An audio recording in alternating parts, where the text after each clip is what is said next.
Hi hello welcome back to Samruddhi Sadana vlogs ಇನ್ ಕನ್ನಡ. ನಾನು ನಿರ್ಮಲಾ. ಬನ್ನಿ ಇವತ್ತಿನ ವ್ಲಾಗನ್ನು ಶುರು ಮಾಡ್ತಾ ಇದ್ದೀನಿ. ಡೇ 9 ವೆಯ್ಟ್ ಲಾಸ್ ಚಾಲೆಂಜ್ ವ್ಲಾಗನ್ನು ಸ್ಟಾರ್ಟ್ ಮಾಡ್ತಾ ಇದ್ದೀನಿ. ಹಾಗೆ ವಿಡಿಯೋ ನೋಡ್ತಿರೋಲ್ಲ ಒಂದು ಲೈಕ್ ಮಾಡಿ, ಶೇರ್ ಮಾಡಿ, ಕಮೆಂಟ್ ಮಾಡಿ. ಹೊಸಬರೆಲ್ಲ ನೋಡ್ತಾ ಇದ್ದೀರಾ ಪ್ಲೀಸ್ ಸಬ್ಸ್ಕ್ರೈಬ್ ಮಾಡ್ಕೊಂಡು ಸಪೋರ್ಟ್ ಮಾಡಿ. ಇವತ್ತು ಸೋಮವಾರ ಲಿಕ್ವಿಡ್ ಡಯಟ್ ಮಾಡೋಣ ಅಂತ ಹೇಳಿ ಅಂದ್ಕೊಂಡೆ. ಆಮೇಲೆ ಲಿಕ್ವಿಡ್ ಡಯೆಟು ಮಾಡಲಿಲ್ಲಪ್ಪ. ಕಾರಣ ಏನಪ್ಪ ಅಂದರೆ ಮೊನ್ನೆ ನನಗೆ ಹುಷಾರಿಲ್ಲ ಅಂತ ಹೇಳಿದ್ನಲ್ವ. ಸೊ ಆವಾಗ ನಾನು ಫುಡ್ ಅಷ್ಟೊಂದು ಏನೂ ತೊಗೊಂಡಿಲ್ಲ. ಸೊ ಲಿಕ್ವಿಡಲ್ಲೇ ಇದ್ದೆ ಅವತ್ತೆಲ್ಲ ಫುಲ್ಲು. ನಾನು ಅಂದರೆ ಹುಷಾರಿಲ್ದಿರೋ ಕಾರಣ ನಾನು ತಗೊಂಡಿಲ್ಲ ಏನೂ ಜಾಸ್ತಿ. ಸೊ ಅದಕ್ಕೋಸ್ಕರ ಇವತ್ತು ಒನ್ ಟೈಮ್ ಮಾತ್ರ ಊಟ ಮಾಡೋಣ ಅಂತ ಹೇಳಿ ರೆಡಿ ಮಾಡ್ಕೊಳ್ತಾ ಇದ್ದೀನಿ. ಆ್ಯಕ್ಚುಲಿ ಇವಾಗ ನಾನು ಅಡುಗೆ ಮಾಡ್ತಾ ಇರೋದು ಬಂದು 2 ಗಂಟೆ ಸುಮಾರಲ್ಲಿ. ಬೆಳಗ್ಗೆ ಬಂದು ಒಂದು ಲೋಟ ಮಜ್ಜಿಗೆ ತಗೊಂಡಿದ್ದೆ.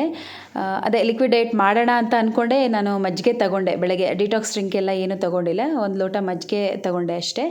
ಆಮೇಲೆ ನನಗೆ ಅನ್ನಿಸ್ತು, ಯಾಕಂದರೆ ಲಾಸ್ಟು ನಾನು ಯಾವಾಗ ಅಂದರೆ ಗುರುವಾರನೋ ಬುಧವಾರನೋ ನನಗೆ ಇರಲಿಲ್ಲ. ಸೊ ಆ ಟೈಮಲ್ಲಿ ನಾನು ಅಷ್ಟೊಂದೇನು ಫುಡ್ ತೊಗೊಂಡಿರಲಿಲ್ಲ, ಅದು ನೆನಪಾಯಿತು. ಸೊ ಓಕೆ ಬೇಡ, ಯಾಕಂದರೆ ಸುಮ್ಮನೆ ಜಾಸ್ತಿ ಹೊಟ್ಟೆ ಖಾಲಿ ಬಿಟ್ಟರೆ ಅದು ನಮ್ಮ ಆರೋಗ್ಯಕ್ಕೆ ಅದು ಪ್ರಾಬ್ಲಮ್ ಆಗೋದು. ಸೊ ಅದಕ್ಕೋಸ್ಕರ ಒನ್ ಟೈಮ್ ಮಾತ್ರ ಫುಡ್ ತೊಗೋಣ ಇವತ್ತು. ಸೊ ಬೇಡ ಅಂತ ಹೇಳಿ ಒಂದು ಮಜ್ಜಿಗೆ ತೊಗೊಂಡು ಆಮೇಲೆ ಒಂದು 2 ಗಂಟೆ ಸುಮಾರು ಇಲ್ಲೆಲ್ಲ ಕೆಲಸ ಮುಗಿಸಿ ಇವಾಗ ನನ್ನ ಒಂದು ಫುಡ್ಗೆ ರೆಡಿ ಮಾಡ್ಕೊಳ್ತಾ ಇದ್ದೀನಿ. ಏನಪ್ಪ ಅಂದರೆ ಸಿಂಪಲ್ಲಾಗಿ ಅವಲಕ್ಕಿ ಚಿತ್ರಾನ್ನ ಮಾಡೋಣ ಅಂತ ಹೇಳಿ ಮಾಡ್ತಾ ಇದ್ದೀನಿ. ತುಂಬ ದಿನ ಆಯಿತು ಅವಲಕ್ಕಿ ಚಿತ್ರಾನ್ನ ಮಾಡಿ. ನನಗೆ ಇಷ್ಟನೇ ಆಗ್ತಾ ಇರಲಿಲ್ಲ ಈ ಅವಲಕ್ಕಿ ಚಿತ್ರಾನ್ನ ಎಲ್ಲ ಆವಾಗ. ಬಟ್ ಇವಾಗ ಏನು ಮಾಡೋಕ್ಕಾಗಲ್ಲ. ಇವಾಗ ಒಂದೊಂದು ಸತಿ ಖಾರವಾಗಿ ಏನಾದರೂ ತಿನ್ನಬೇಕು ಅಂತ ಅನ್ನಿಸ್ದಾಗ ಈ ಥರ ಚಿತ್ರಾನ್ನ ಮಾಡ್ಕೊಂಡು ಅದಕ್ಕೆ ಒಂದು ಸ್ವಲ್ಪ ಹಸಿಮೆಣ್ಸಿನ್ಕಾಯಿ ಎಲ್ಲ ಜಾಸ್ತಿ ಹಾಕಿಬಿಟ್ಟು ಮಾಡಿಕೊಂಡು ತಿಂತೀನಿ. ಸಿಂಪಲ್ಲಾಗಿ ರೆಡಿ ಮಾಡ್ತಾ ಇದ್ದೀನಿ. ಹಾಗೆ ಇವತ್ತು ಯಾವುದೇ ರೀತಿಯಾದಂಥ ಲಿಕ್ವಿಡ್ ಡಯಟ್ ಮಾಡ್ತಿಲ್ಲ. ಈ ಒಂದು ವಾರ ಸ್ಕಿಪ್ ಆಗಿದೆ. ಸ್ಕಿಪ್ ಅಂದರೆ ಯಾಕಂದರೆ ನಾನು ಆದಷ್ಟು ಹೊಟ್ಟೆ ಖಾಲಿ ಬಿಟ್ಟಿದ್ದೀನಿ. ಅದಕ್ಕೋಸ್ಕರ ಬೇಡ ಈ ವಾರ, ನೆಕ್ಸ್ಟ್ ವಾರ ಮಾಡೋಣ ಅಂತ ಹೇಳಿ ಅಂದ್ಕೊಂಡಿದ್ದೀನಿ. ಸೊ ಇವಾಗ ಮಾಡ್ತಾಯಿದ್ದೀನಿ. ಸೊ ಇನ್ನೂ ಒಂದು ವಿಷಯ ಏನಪ್ಪ ಅಂದರೆ ನಾನೊಂದು ಬೆಲ್ಟನ್ನು ಪರ್ಚೇಸ್ ಮಾಡಬೇಕು ಅಂತ ಅಂದ್ಕೊಂಡಿದ್ದೀನಿ. ಹೊಟ್ಟೆಗೆ ಹಾಕುವಂತಹ ಬೆಲ್ಟು, ಅಬ್ಡೋಮೆನ್ ಬೆಲ್ಟನ್ನು ಒಂದು ತಗೊಳ್ಳೋಣ ಅಂತ ಅಂದ್ಕೊಂಡಿದ್ದೀನಿ. ಆ್ಯಕ್ಚುಲಿ ಒಂದು 3-4 ತಿಂಗಳಿಂದನೇ ತೊಗೊಬೇಕು ಅಂತ ಅಂದ್ಕೊಂಡಿದ್ದು. ಫಸ್ಟು ನಾನು ಎಕ್ಸಸೈಸ್ ಸ್ಟಾರ್ಟ್ ಮಾಡಿದಾಗ ತಗೊಳ್ಳೋಣ ಅಂತ ಅಂದ್ಕೊಂಡಿದ್ದೆ. ಬೇಡ ಹಾಗೆ ಕರಗಿಸೋಣ ಹೊಟ್ಟೆನ ಅಂತ ಹೇಳಿ ಪ್ರಯತ್ನ ಪಟ್ಟೆ. ಕರಗಿದೆ, ಆಲ್ಮೋಸ್ಟ್ ಕರಗಿದೆ, ಬಟ್ ಇನ್ನೂ ಉಳ್ಕೊಂಡಿದೆ. ಅದು ಎಷ್ಟೆಲ್ಲ ಪ್ರಯತ್ನ ಪಡ್ತಾ ಇದ್ದೀನಿ ಅದಕ್ಕೆ. ಹೊಟ್ಟೆಗೆ ಸಂಬಂಧಪಟ್ಟಂಥ ಯೋಗಾಸನ ಮತ್ತು ಎಕ್ಸಸೈಸ್ ಎಲ್ಲ ಮಾಡ್ತಾ ಇದ್ದೀನಿ, ಆದರೂ ಕರಗ್ತಾ ಇಲ್ಲ. ಕರಗುತ್ತೆ ಬಟ್ ಲೇಟ್ ಆಗುತ್ತೆ. ಬಟ್ ಇವಾಗ ನಾನು ಸಣ್ಣ ಆಗಿರೋದಕ್ಕೆ ಆ ಒಂದು ಹೊಟ್ಟೆ ಭಾಗ ಇರೋದಕ್ಕೆ ಹೊಟ್ಟೆ ಸ್ವಲ್ಪ ಹೆವಿಯಾಗಿ ಕಾಣಿಸ್ತಾ ಇದೆ. ಸೊ ಅದಕ್ಕೋಸ್ಕರ ಒಂದು ಅಬ್ಡೋಮೆನ್ ಬೆಲ್ಟನ್ನು ತೊಗೊಬೇಕು ಅಂತ ಅಂದ್ಕೊಂಡಿದ್ದೀನಿ. ನಿಮ್ಮ ಅಭಿಪ್ರಾಯ ಏನು? ನಾನು ಸಾಕಷ್ಟು ವಿಡಿಯೋಸನ್ನೆಲ್ಲ ಸರ್ಚ್ ಮಾಡಿ ನೋಡಿದ್ದೀನಿ. ಅದನ್ನು ಹಾಕ್ಕೊಂಡು ಎಕ್ಸಸೈಸ್ ಮಾಡೋದ್ರಿಂದ ಹೊಟ್ಟೆ ಭಾಗ ಬೇಗ ಕರಗುತ್ತೆ ಅಂತ ಸುಮಾರಷ್ಟು ವಿಡಿಯೋಸಲ್ಲಿ ಎಲ್ಲ ಹೇಳಿದ್ದಾರೆ. ಸೊ ನಿಮ್ಮ ಅಭಿಪ್ರಾಯ ಏನು? ನಾನು ತಗೋಬೋದಾ ಏನು ಬೇಡವಾ ನನಗೆ ತಿಳಿಸಿ, ಓಕೆನಾ? ತಗೋಬೇಕು ಅಂತ ಅಂದ್ಕೊಂಡಿದ್ದೀನಿ. ಆ್ಯಕ್ಚುಲಿ ಅದು ಸ್ವಲ್ಪ ಕಾಸ್ಟ್ಲಿದೇ ಇದೆ, 5,000 10,000ವರೆಗೂ ಇದೆ. ಸ್ವಲ್ಪ ಕಮ್ಮಿ ರೇಟಲ್ಲೇ ನೋಡಿದ್ದೀನಿ. ಅದನ್ನು ಓಕೆ ನೀವು ತಗೋಬೋದು ಅಂತ ಏನಾದರೂ ನೀವು ಕಮೆಂಟ್ ಯಾರಾದರೂ ಒಂದು 3-4 ಜನ ಮಾಡಿದ್ದೀರಾ ಅಂದರೆ ನಾನು ಅದನ್ನು ತಗೊಳ್ತೀನಿ. ಇಲ್ಲ ಮೇಡಮ್ ನೀವು ಹಾಗೇ ಕಂಟಿನ್ಯೂ ಮಾಡಿ ಅಂದರೆ ನೀವು ಹಾಗೇ ಎಕ್ಸಸೈಸ್ ಮಾಡಿಕೊಂಡೆ ಅದನ್ನು ಇದು ಮಾಡಿ, ಬೆಲ್ಟ್ ಎಲ್ಲ ಏನು ಬೇಡ ಅನ್ನೋದಾದರೆ ನಾನು ಅಂದರೆ ಅದೆಷ್ಟು ಕಮೆಂಟ್ಸ್ ಬರುತ್ತೋ ಇದೆಷ್ಟು ಕಮೆಂಟ್ಸ್ ಬರುತ್ತೋ ನೋಡಿಕೊಂಡು ನಾನು ಡಿಸೈಡ್ ಮಾಡ್ತೀನಿ. ತಗೊಳ್ಳೋಣ ಅಂತ ಅಂದ್ಕೊಂಡಿದ್ದೀನಿ. ನೋಡಿ ನಿಮ್ಮ ಅಭಿಪ್ರಾಯ ಏನು ಅನ್ನೋದನ್ನು ನನಗೆ ತಿಳಿಸಿ. ಯಾರಾದರೂ ಗೊತ್ತಿರೋರು ಇದ್ದೇ ಇರ್ತಾರೆ ಇದರ ಬಗ್ಗೆ. ನಾನು ಸುಮಾರಷ್ಟು ವೀಡಿಯೋಸಲ್ಲೆಲ್ಲ ನೋಡಿದ್ದೀನಿ, ನನಗೆ ಗೊತ್ತಿರೋಷ್ಟು ನಾನು ತಿಳ್ಕೊಂಡಿದ್ದೀನಿ. ಸೊ ನಿಮಗೆ ಗೊತ್ತಿರೋಷ್ಟು ನೀವು ನನಗೆ ತಿಳಿಸಿ, ಓಕೆನಾ? ಯಾಕೆಂದರೆ ಇವಾಗ ಗೊತ್ತಿಲ್ಲದಿರೋದನ್ನು ಕೇಳಿ ತಿಳ್ಕೊಳ್ಳೋದ್ರಲ್ಲಿ ಯಾವುದೇ ರೀತಿಯಾದಂಥ ತಪ್ಪಿಲ್ಲಪ್ಪ.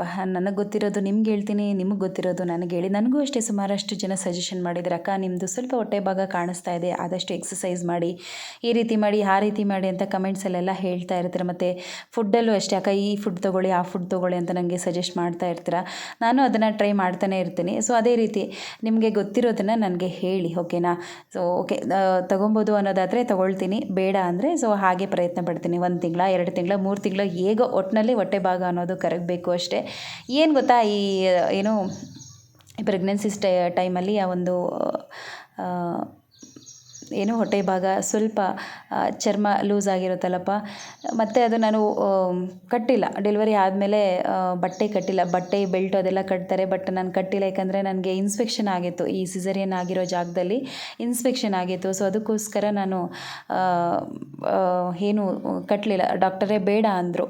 ಸುಮ್ಮನೆ ಆಗೋಗ್ಬಿಟ್ಟೆ ನಾನು. ಆಮೇಲೆ ಅಂದ್ಕೊಂಡೆ ಒಂದು 5-6 ತಿಂಗಳಾದಮೇಲೆ ಮತ್ತೆ ಕಟ್ಟೋಣ ಅಂತ ಪ್ರಯತ್ನ ಪಟ್ಟೆ. ಸೊ ಒಂದು 15 ದಿನ 20 ದಿನ ಕಟ್ಟಿದ್ದಕ್ಕೆ ಮತ್ತೆ ನನಗೆ ಫಸ್ಟ್ ಎಲ್ಲಿ ಇನ್ಸ್ಪೆಕ್ಷನ್ ಆಗಿತ್ತು ಅದೇ ಜಾಗದಲ್ಲೇ ಮತ್ತೆ ಇನ್ಸ್ಪೆಕ್ಷನ್ ಆಗೋಯಿತು.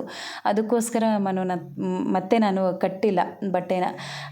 ಸೆಕೆಂಡ್ ಬೇಬಿ ಡೆಲಿವರಿ ಆದಮೇಲೂ ಸಹ ಅದೇ ರೀತಿಯೇ ಆಗೋಯಿತು. ಆಮೇಲೆ ಡಾಕ್ಟರ್ ಬೇಡ, ಪರವಾಗಿಲ್ಲ ಬಿಡಿ, ಅದು ಹಾಗೆ ಇದಾಗೋಗ್ಬಿಡುತ್ತೆ, ಆದಷ್ಟು ನೀವು ಸ್ವಲ್ಪ ಒಂದು 2 ವರ್ಷ ಆದಮೇಲೆ, ಮಗುಗೊಂದು 2 ವರ್ಷ ಆದಮೇಲೆ ನೀವು ಎಕ್ಸಸೈಸನ್ನು ಮಾಡಿ, ಹೊಟ್ಟೆಗೆ ಸಂಬಂಧಪಟ್ಟಂಥದ್ದು ಅಂತ ಹೇಳಿದ್ರು. ಎಲ್ಲಿ ಅವಾಗ ಎಕ್ಸಸೈಸು ಇಲ್ಲ, ಏನೂ ಮಾಡ್ತಾನೂ ಇರಲಿಲ್ಲ. ಸುಮ್ಮನೆ ಹಂಗೆ ಮಗುನ ನೋಡ್ಕೊಳೋದು, ಕೆಲಸ ಮಾಡೋದು, ಇದೇ ಆಗೋಗಿತ್ತು ಲೈಫಲ್ಲಿ. ಮತ್ತು ಅದ್ರ ಬಗ್ಗೆ ನಾನೇನು ಕಾನ್ಸಂಟ್ರೇಷನ್ ಕೊಡಲಿಲ್ಲ. ಆಮೇಲೆ ದಿನದಿಂದ ದಿನಕ್ಕೆ ದಪ್ಪ ಆಗೋದಕ್ಕೆ ಶುರುವಾದೆ. ಆಮೇಲೆ ಹೊಟ್ಟೆ ಭಾಗನೂ ಸಹ ಅದೇ ರೀತಿಯೇ ದಪ್ಪ ಆಗೋದಕ್ಕೆ ಶುರುವಾಯಿತು. ಸೊ ಆ ಥರ ನೋಡೋಣ, ಟ್ರೈ ಮಾಡೋಣ ಅಂತ ಅಂದ್ಕೊಂಡಿದ್ದೀನಿ. ಒಂದು ಬೆಲ್ಟ್ ತೊಗೊಬೇಕು. ನಿಮ್ಮ ಅಭಿಪ್ರಾಯ ತಿಳಿಸಿ ಅಷ್ಟೇ. ಇವಾಗ ಇಲ್ಲಿ ನನಗೆ ಊಟನ ನಾನು ಒಂದು ಲಂಚನ್ನು ರೆಡಿ ಮಾಡ್ಕೊಂಡಿದ್ದೀನಿ. ಚಿತ್ರಾನ್ನ ಮತ್ತು ಒಂದಷ್ಟು ಪಪಾಯ ತೊಗೊಂಡಿದ್ದೀನಿ. ಒನ್ ಟೈಮ್ ಅಷ್ಟೇ ತಿಂದೆ. ಇದು ಏನೋ ಆ ಒಂದು ಚಿತ್ರಾನ್ನ ಎಷ್ಟೊತ್ತಾದರೂ ಜೀರ್ಣನೇ ಆಗಲಿಲ್ಲ ಗೊತ್ತಾ. ಎಷ್ಟೊತ್ತು ಜೀರ್ಣ ಆಗಿದೆ ಅದು ಅಂದರೆ 2 ಗಂಟೆ 2:15 ಸುಮಾರಲ್ಲಿ ನಾನು ಈ ಒಂದು ಲಂಚನ್ನು ತೊಗೊಂಡಿದ್ದು. ಜೀರ್ಣನೇ ಆಗಲಿಲ್ಲಪ್ಪ. ಸಾಯಂಕಾಲ 7 ಗಂಟೆ 8 ಗಂಟೆವರೆಗೂ ಜೀರ್ಣನೇ ಆಗಲಿಲ್ಲ. ಲೇಟಾಗಿ ಯಪ್ಪ, ಇನ್ನು ಮೇಲೆ ಯಾವತ್ತೂ ಈ ರೀತಿ ಮಾಡಬಾರ್ದು ನಾನು ಅಂತ ಹೇಳಿ ಅಂದ್ಕೊಂಡೆ. ಏನೇನೋ ಕೆಲಸ ಮಾಡಿದ್ದೀನಿ, ಜೀರ್ಣ ಆಗಲಿಲ್ಲ. ಈ ಅವಲಕ್ಕಿ ಸ್ವಲ್ಪ ಗಟ್ಟಿ, ಬೇಗ ಜೀರ್ಣ ಆಗೋದಿಲ್ಲ, ಬಟ್ ಆರೋಗ್ಯಕ್ಕೆ ಒಳ್ಳೆಯದು, ತುಂಬಾ ಒಳ್ಳೆಯದು. ಹಾಗೆ ಇನ್ನು ಮಧ್ಯಾಹ್ನ ಹೊತ್ತು ಯಾವತ್ತೂ ನಾನು ಒಂದು 2 ಗಂಟೆ 3 ಗಂಟೆ ಟೈಮಲ್ಲಿ ಊಟ ತೊಗೊಬಾರ್ದು ಅಂತ ಡಿಸೈಡ್ ಮಾಡೋದಪ್ಪ. ಜೀರ್ಣನೇ ಆಗಲಿಲ್ಲ. ಅದಂತನೇ ಅಲ್ಲ, ಬೇರೆ ಏನು ತೊಗೊಂಡ್ರೂ ಜೀರ್ಣ ಆಗಲ್ಲ ಅನ್ನೋ ಥರ ಅನ್ನಿಸ್ತು ನನಗೆ.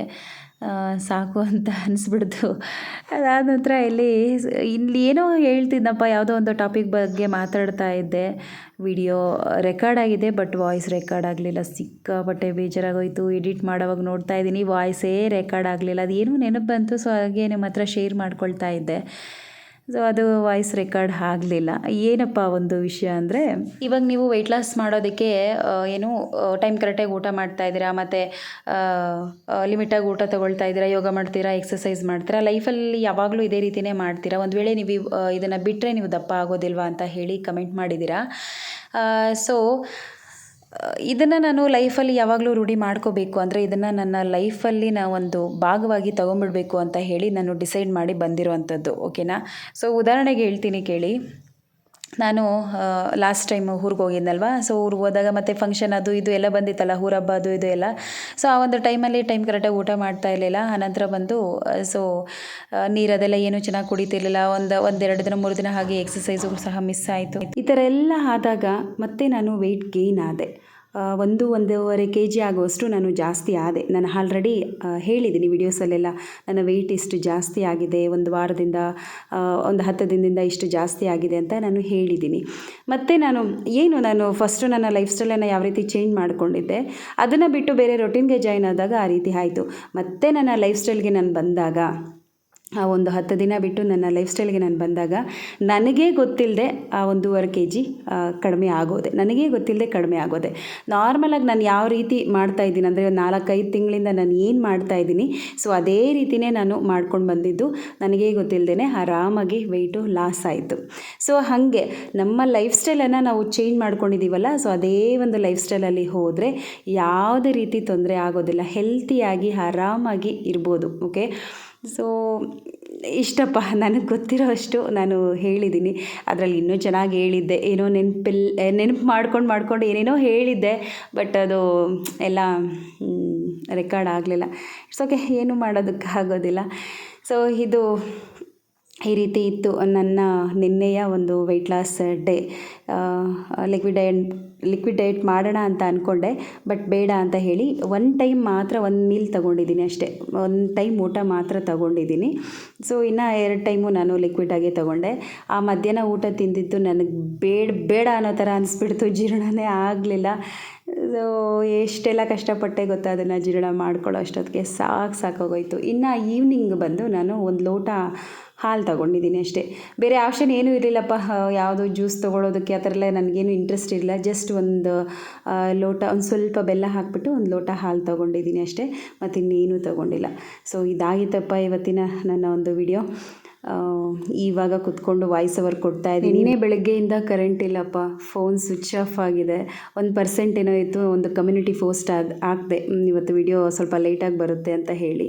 ಸೊ ಅದಕ್ಕೆ ಇವಾಗ ಚಾರ್ಜ್ ಹಾಕ್ಕೊಂಡು ವಿಡಿಯೋ ಅಪ್ಲೋಡ್ ಮಾಡ್ತಾ ಇದ್ದೀನಿ. ಓಕೆ, ನಾಳೆ ಭೇಟಿ ಆಗ್ತೀನಿ. Thank you for the watching. Bye bye.